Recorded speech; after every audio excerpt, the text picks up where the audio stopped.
अस्सलाम वालेकुम जी दोस्तों, आज हम करेंगे पैसिव वॉइस से एक्टिव वॉइस कैसे बनते हैं।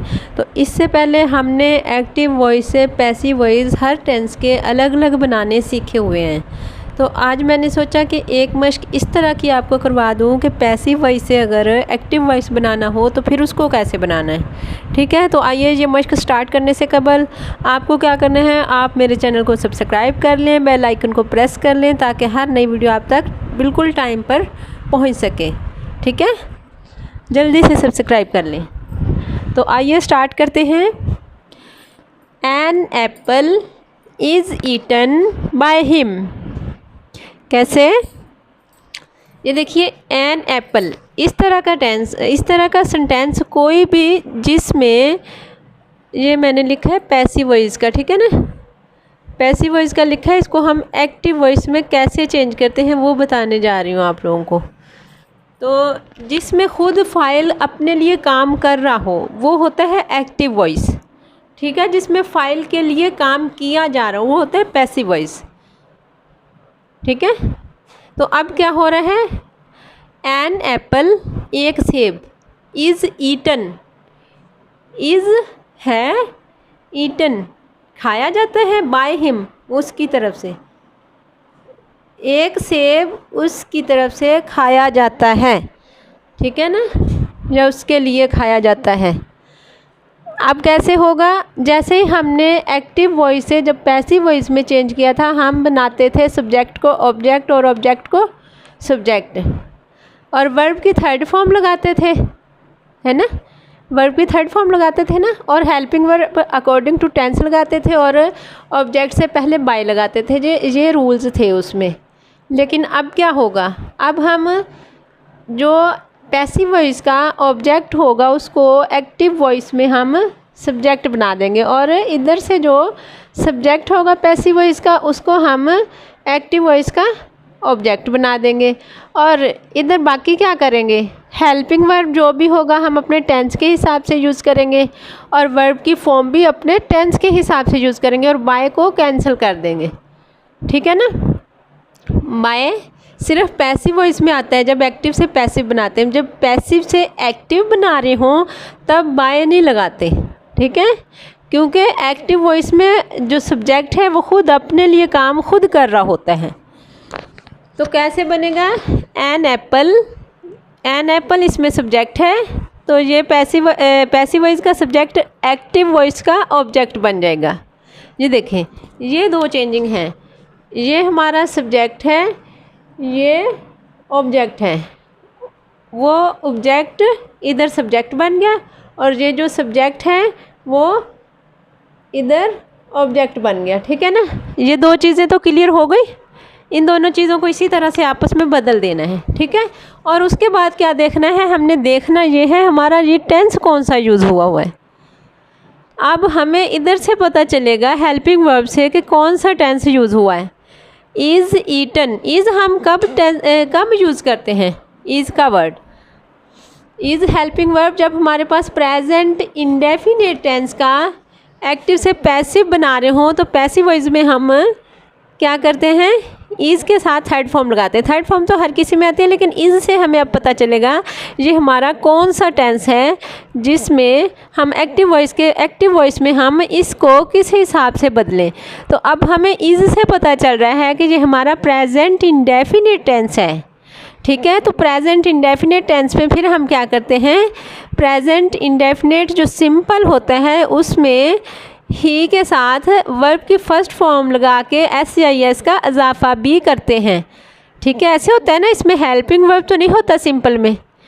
प्रेजेंट इंडेफिनिट का अगर कोई सिंपल सेंटेंस हो उसमें हेल्पिंग वर्ब यूज़ नहीं होता ना, वर्ब की फर्स्ट फॉर्म के साथ SCIS का इजाफा करते हैं, और वो भी अगर सब्जेक्ट हमारा सिंगुलर हो तो। अब सब्जेक्ट हमारा सिंगुलर था, ही था, तो वैसे तो फर्स्ट फॉर्म आनी थी, ईट लगा दिया, और एस किस वजह से आया, ही की वजह से, ही ईट्स एन एप्पल। ठीक है, ये जो हमारा सब्जेक्ट था वो ऑब्जेक्ट बन गया, ही ईट्स एन एप्पल। आपने ये बात याद रखनी है कि आपने सब्जेक्ट को ऑब्जेक्ट में बदलना है, ऑब्जेक्ट को सब्जेक्ट में बदलना है, और इधर से टेंस की शनाख्त करनी है कि कौन सा टेंस यूज़ हुआ है। तो हमें हेल्पिंग वर्ब से पता चलता होता है कि हमारा इस कोई भी सेंटेंस हो कि उसमें कौन सा टेंस यूज़ हुआ है। तो फिर उसके बाद हमने जो भी सेंटेंस करना है, सब्जेक्ट और ऑब्जेक्ट लगा लो आप दोनों चीज़ें, और फिर आप हेल्पिंग वर्ब के हिसाब से बाकी सेंटेंस हल करो। अब हमारा इज़ था तो हमने देखा कि इज़ हम प्रेजेंट इंडेफिनिट के पैसिव वॉइस में यूज़ करते हैं, है ना। तो प्रेजेंट इंडेफिनिट का एक्टिव वॉइस कैसे होता है? एक्टिव वॉइस होता है ही ईट्स एन एप्पल, वो खाता है एक सेब, वो एक सेब खाता है, ऐसे होता है ना। तो पैसिव वॉइस में होता है an apple is eaten by him, एक सेब उससे खाया जाता है ना, एक सेब उससे खाया जाता है। अब इसमें सब्जेक्ट खुद काम नहीं कर रहा था अपने लिए, इसलिए जब आपको ये मैंने पहले भी बताया था कि पैसिव वॉइस कब होता है, पैसिव वॉइस की शनाख्त क्या होती है, उसमें सब्जेक्ट खुद काम नहीं कर रहा होता अपने लिए, ठीक है, सब्जेक्ट मालूम नहीं होता, तो उसको हम पैसिव वॉइस कहते हैं। और एक्टिव वॉइस में सब्जेक्ट मालूम होता है, सब्जेक्ट खुद अपने लिए काम कर रहा होता है। नेक्स्ट देखें, a rat was killed by a cat. A rat, अब वाज है, चलें अभी वाज को रहने दें। आ रैट हमारा सब्जेक्ट है, इसको हम ऑब्जेक्ट के तौर पर लिख देंगे एक्टिव वॉइस में, और आ कैट हमारा पैसिव वॉइस में ऑब्जेक्ट है, इसको हम एक्टिव वॉइस में सब्जेक्ट के तौर पर लिख लेंगे। हो गया, आ कैट इधर आ गया, आ रैट इधर आ गया, ये दो चीज़ें हो गई। अब हमने देखना है कि ये हमारे पास टेंस कौन सा यूज़ हुआ है। टेंस हमें इधर से हेल्पिंग वर्ब से पता चलता है, ठीक है ना। अब वाज था लगा, तो वाज हम कब लगाते हैं?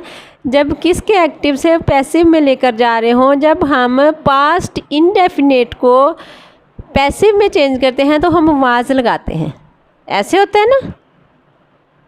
वाज पास्ट इंडेफिनिट में यूज़ होता है। तो पास्ट इंडेफिनिट का ये सिंपल सेंटेंस है। जब सिंपल हो तो आपको पता है सबसे पहले हम फाइल लगाते हैं, यानी कि सब्जेक्ट लगाते हैं जो काम करने वाला है, उसके बाद वर्ब की सेकंड फॉर्म यूज़ करते हैं, ऐसे होता है ना। आ कैट, अब हमारे पास था वर्ब की फॉर्म किल्ड, थर्ड फॉर्म, और सेकंड भी किल्ड ही होती है। A cat killed a rat, ठीक है। A cat was killed by a cat, एक रैट एक कैट से मारा गया था, ठीक है। तो कैसे बना फिर एक्टिव वॉइस में? आ कैट एक कैट किल्ड मारी गई, आ रैट एक रैट से, यानी एक कैट को एक रैट ने मारा, ठीक है ना। आ कैट किल्ड अ रैट। अब वाज से पता चला है कि ये कौन सा टेंस यूज़ हुआ हुआ, तो उसके हिसाब से इधर हमने हेल्पिंग ये वर्ब की फॉर्म और हेल्पिंग वर्ब यूज़ करना होता है। तो जैसा कि आपको पता है कि इसके सिंपल जो होते हैं उसमें हेल्पिंग वर्ब जो होता है ना वो यूज़ नहीं होता। नेगेटिव या इंटेरोगेटिव हो तो फिर उसमें डिड आता है, डिड नॉट आता है। तो इधर से फिर हमें अगर इसमें वाज के बाद नॉट होता ना तो फिर हम इधर डिड नॉट लगा देते और वर्ब की फर्स्ट फॉर्म लगा देते। ये हमारा पैसिव वॉइस है, इसको एक्टिव वॉइस में करते हैं। तो कैसे हैं?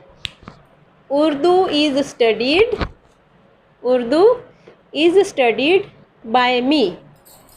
उर्दू इज़ स्टडीड, उर्दू पढ़ी जाती है, बाय मी मुझसे, उर्दू मुझसे पढ़ी जाती है, ठीक है। अब कैसे करेंगे? उर्दू को हम ऑब्जेक्ट बना देंगे, मी को हम सब्जेक्ट बना देंगे। मी की सब्जेक्टिव हालत होती है आई। अब उर्दू इधर आ गया, आई इधर आ गया, ये जो मी था मी की सब्जेक्टिव हालत आई होती है। अब इधर से देखेंगे कि कौन सा टेंस यूज़ हुआ है। तो इसमें कौन सा टेंस यूज़ हुआ है? Is studied. स्टडीड तो थर्ड फॉर्म है, ये तो सब में आती है। इज़ से पता चलेगा कि कौन सा टेंस यूज़ हुआ है। जब इज़ एम आर हम लगाएं तो हम कौन सा टेंस बना रहे होते हैं पैसिव वॉइस में? हमारा हम प्रेजेंट इंडेफिनेट में लिखते हैं ना, जब हमारे पास प्रेजेंट इंडेफिनेट का कोई भी एक्टिव सेंटेंस हो हम उसको पैसिव वॉइस में चेंज करते हुए इज एम आर लगाते हैं ना। अब इससे हमें पता चल रहा है कि जो हमारा प्रेजेंट इंडेफिनेट टेंस है तो इसकी अब टेंस की शनाख्त हो गई इज से। ये हमारे सब्जेक्ट ऑब्जेक्ट दोनों बदल गए, आई और Urdu.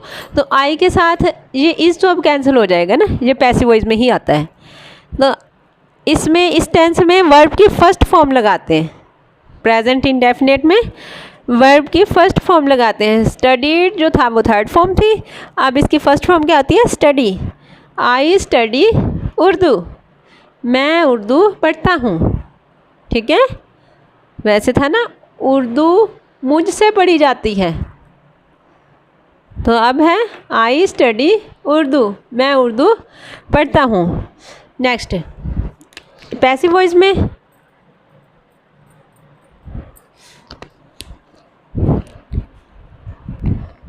Many guests have been invited by him. Many guests बहुत से मेहमान have been invited by him. Invited होता है मदऊ किया जाना या बुलाया जाना या दावत देना, बाय हिम उससे। तो ये कौन सा है, हैव बीन यूज़ हुआ है। हैज़ बीन या हैव बीन जब यूज़ हो तो फिर वो कौन सा टेंस होता है, प्रेजेंट परफेक्ट टेंस होता है। ठीक है ना, जब हैज़ बीन या हैव बीन यूज़ हो तो वो पैसिव वॉइस में जब हैव बीन यूज़ करते हैं तो वो प्रेजेंट परफेक्ट टेंस में यूज़ करते हैं। यहाँ से हमें टेंस का पता चलता है। अब सबसे पहले हमने क्या करना है, हिम को ही बनाना है और मैनी गेस्ट्स को इधर लेके आना है। मैनी गेस्ट्स ही रह जाएगा इसका, तो अगर कोई इस तरह का होता है चेंज होने वाला उसको हम कर देते हैं। अब ये नहीं हो रहा, मैनी गेस्ट्स ऐसे ही आ जाता है, कोई नाम हो वो भी वैसे ही आ जाता है। अगर ही शी इट दे इस तरह का यू हो वो चेंज होते रहते हैं।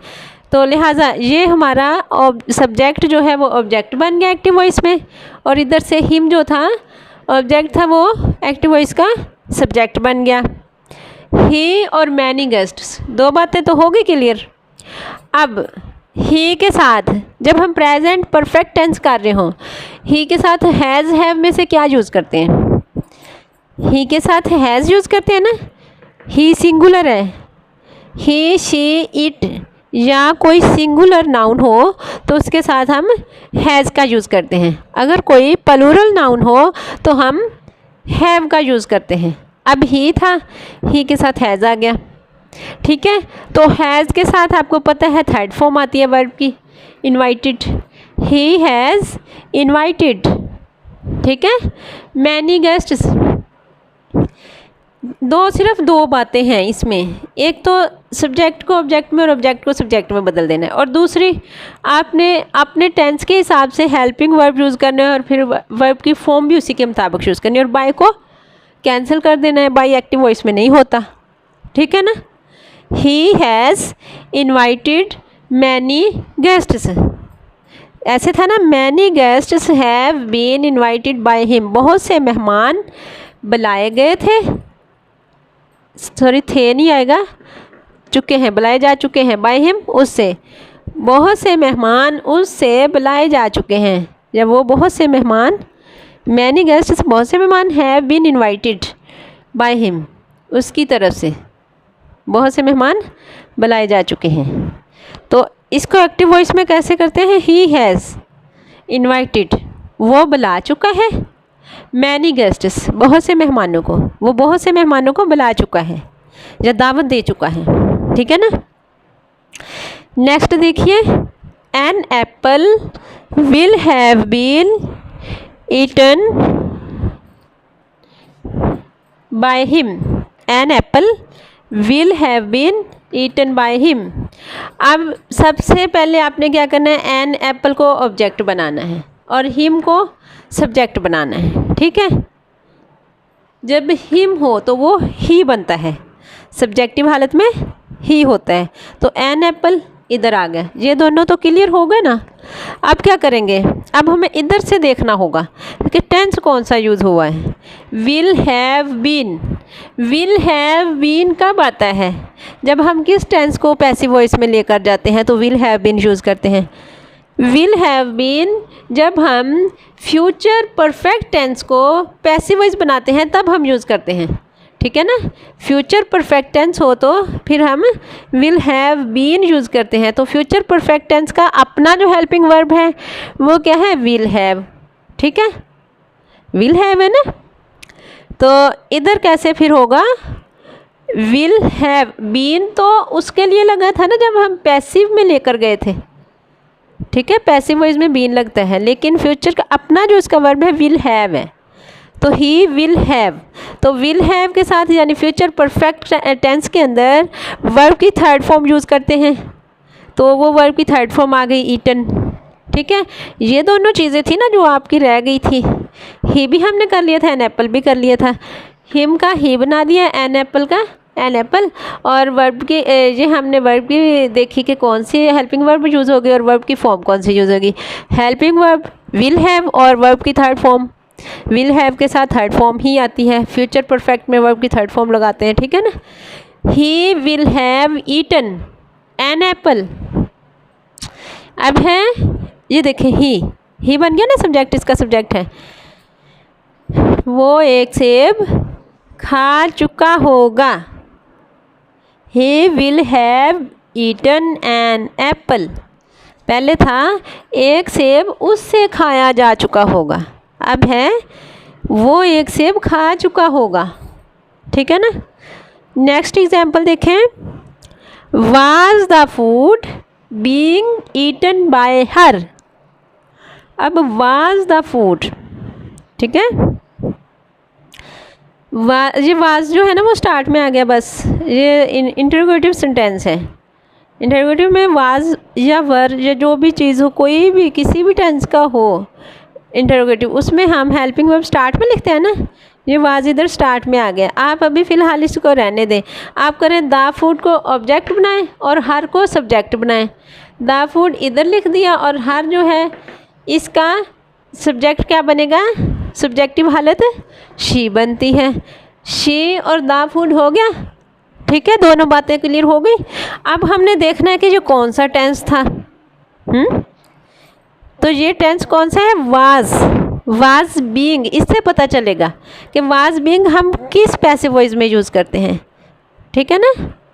वाज बीइंग हम पास्ट कंटिन्यूस के जब पैसिव वॉइस बना रहे होते हैं तब यूज़ करते हैं ना, वाज बीइंग, ठीक है।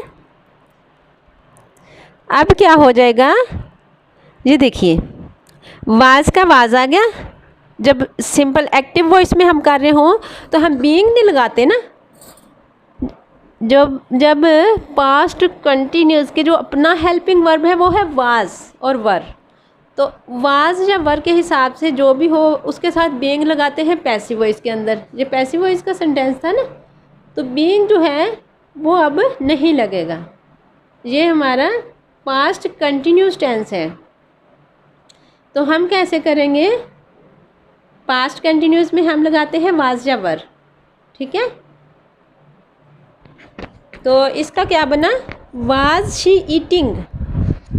अब वाज जो था वाज ही आ गया और इसमें हम वर्ब की कौन सी फॉर्म यूज़ करते हैं, वर्ब की फर्स्ट फॉर्म के साथ आईएनजी प्लस कर देते हैं ना, आईएनजी का इजाफा कर देते हैं, तो ईट से ईटिंग बन गया। Was she eating the food. Simple होता तो वाज इधर आ जाना था, she was eating the food हैं। अब वाज बाहर आ गया क्योंकि इंटेरोगेटिव था। Was she eating the food. सिर्फ आपने इतनी बात याद करनी है, सब्जेक्ट को ऑब्जेक्ट में बदल देना है, ऑब्जेक्ट को सब्जेक्ट में, ठीक है।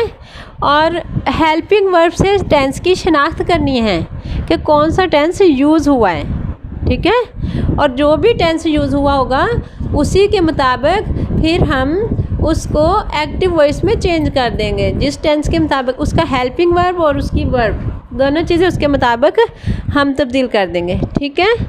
समझ आ गई, इज़ इट क्लियर? ओके, अल्लाह हाफिज़। दुआओं में याद रखिएगा, अपना ख्याल रखिएगा।